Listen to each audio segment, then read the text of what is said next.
2 பேருடைய வாழ்க்கை வரலாறு தான் நடிக்கணும்னு ரொம்ப ஆசைப்பட்டேன். ஒன்று இசைஞானி இளையராஜா அவர்களுடையது, இன்னொன்று சூப்பர் ஸ்டார் ரஜினிகாந்த் அவர்களுடையது. இப்போ மேலே வரும்போது சார் நீங்கள் முன்னாடி போங்க, நான் அப்படியே உங்களை பின்னாடி ஃபாலோ பண்ணி வரேன்னு. நான் என்ன உனக்கு கைடா அப்படின்னு சார் கேட்டார். கைடு தான் சார், கைட் பண்ணிகிட்டே தான் வந்துட்டு இருக்கீங்க இவ்வளோ வருஷமா, போய் பாடு அப்படின்னா. போகும்போது அவர் அங்கேயே இருந்தார். சார் நீங்கள் இங்கே தான் இருப்பீங்களா அப்படின்னு கேட்டேன். நான் என்னைக்கு உன் கூட இல்லை அப்படின்னு திருப்பி என்ன கேட்டார். இசையாகவே, இசை ஞானியாகவே, இசையின் கடவுளாகவே நடிக்கக்கூடிய வாய்ப்பை மிகப்பெரிய கர்வத்தை கொடுக்குது. கதையின் நாயகன் தனுஷ் அவர்களை பேச அழைக்கிறேன். அங்க பேசுறீங்களா, போடியம்ல பேசுறீங்களா, எது பெட்டர் உங்களுக்கு?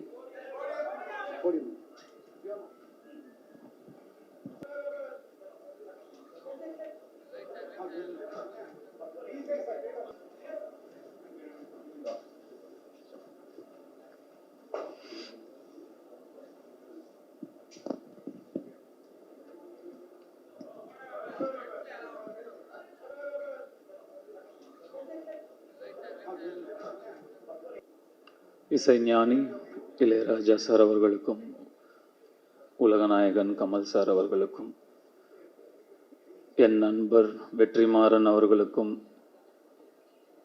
என் செல்லம் பாரதி ராஜா சார் அவர்களுக்கும் மற்றும் வாழ்த்த வந்திருக்கும் அனைவருக்கும் என்னுடைய வணக்கம்.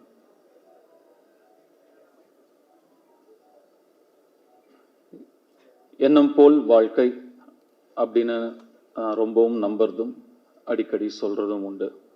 What you think you become. Manifesting.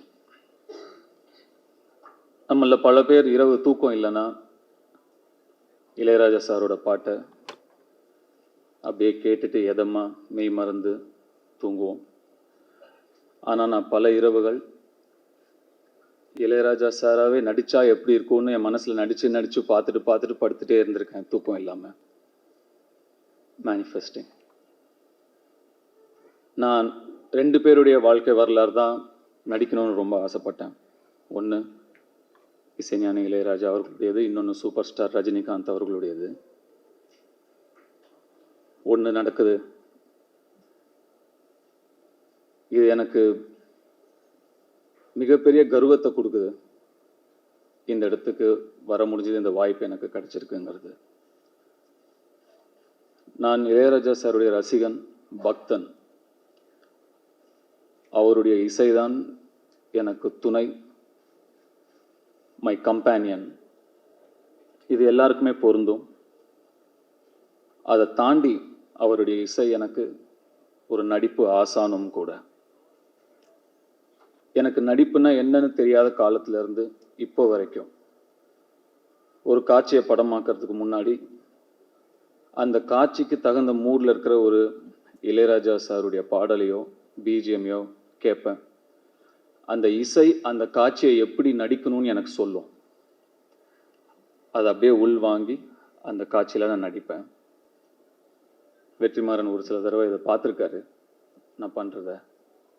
இப்போவும் இது ஒரு பெரிய சேலஞ்ச், இந்த கதாபாத்திரத்தை நடிக்கிறது பெரிய சேலஞ்ச், பெரிய ரெஸ்பான்சிபிலிட்டி அப்படின்னு சொல்கிறாங்க. எனக்கு அப்படி தெரியல. ஏன்னா இப்போவும் அதே இசை எனக்கு சொல்லும் அதை எப்படி நடிக்கணும் அவராகவே அப்படின்னு.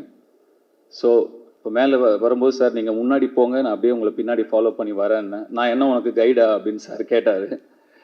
கைடு தான் சார், கைட் பண்ணிகிட்டே தான் வந்துட்டு இருக்கீங்க இவ்வளோ வருஷமா. நான் ஃபாலோ பண்ணி வந்துட்டே தான் இருக்கேன். ஏற்கனவே சொன்ன ஒரு இன்சிடென்ட் தான், நான் திரும்பியும் சொல்கிறேன். நான் ஒரு பாடல் விடுதலைக்காக ரெக்கார்ட் பண்ண வரும் பொழுது சார் என்னை கேட்டாங்க, போய் பாடு அப்படின்னா. போகும்போது அவர் அங்கேயே இருந்தார். சார் நீங்கள் இங்கே தான் இருப்பீங்களா அப்படின்னு கேட்டேன். நான் என்னைக்கு உன் கூட இல்லை அப்படின்னு திருப்பி என்னை கேட்டார். ஆமாம் சார், என் அம்மா வயிற்றில் நான் இருக்கும்போதுலேருந்து நீங்கள் என் கூடயே தான் இருக்கீங்க அப்படின்னு நான் சொன்னேன். இப்போவும் அதுதான் உண்மை. கூடவே தான் இருக்கார், கூடவே தான் இருப்பார்.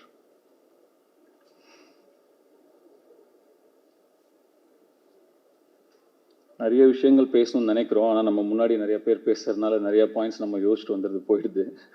வெற்றி ஒரு சில விஷயங்களை அப்படியே போகிற போக்கில் அடிச்சிட்டாரு. இப்போ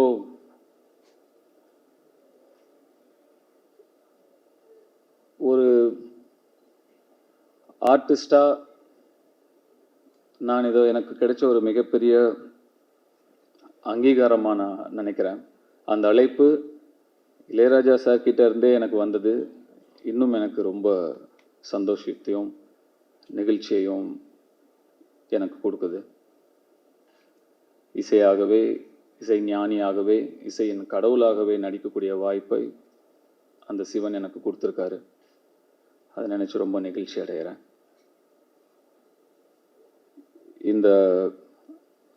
இங்கே இதை வாழ்த்த வந்திருக்கும் கமல் சார், அவருக்கு இசை மீதும் இசைஞானி மீதும் இருக்கும் காதலையும் அன்பையும் இதை காட்டுது. ரொம்ப நன்றி சார். அருண் நிறைய ப்ரெஷர் போடுறாங்கன்னு நினைக்கிறேன். எந்த ப்ரெஷரும் எடுத்துக்காதீங்க. இதை என்ஜாய் பண்ணி பண்ணுற ஒரு விஷயமாக தான் நான் பார்க்குறேன். இந்த ஒரு வரலாற்று சிறப்பு மிக்க ஒரு படைப்பில் நம்ம இருக்கோங்கிறத என்ஜாய் பண்ணணுமே தவிர நம்ம அதை ப்ரெஷர் எடுத்துக்கூடாது, சேலஞ்சாகவும் நினச்சக்கூடாதுன்னு நான் நினைக்கிறேன். இந்த இடத்துல நான் இவ்வளவு மட்டுமே பேச நான் நினைக்கிறேன். இசையை பற்றியும் இசை ஞானியை பற்றியும் பேசும் ஒரு மேடை வரும். அப்போ நான் விரிவாக இன்னும் நிறைய விஷயங்களை பகிர்ந்துக்க விரும்புகிறேன். I am so blessed. Thank you so much for all of you for coming and blessing us. இப்போதைக்கு ஏனோ தெரியல, ஒரு ஓரமாக நின்று குயில் பாட்டு அப்படிங்கிற பாட்டை வந்து ரெக்கார்ட் பண்ணும்போது எங்கள் அப்பா இப்படி நின்று பார்த்துட்டு இருந்த அவருடைய முகம்தான் எனக்கு இங்கே ஃபுல்லாக தெரிஞ்சுக்கிட்டே இருக்கு.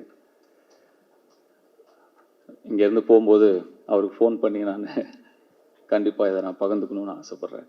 இன்னும் நிறையா இருக்குது. அப்புறம் லேட்டர் பேசுறது கண்டென்ட் இருக்காமல் போயிடுங்கிறதுனால இப்போ இதோட ஸ்டாப் பண்ணிக்கிறேன். Thank you so much.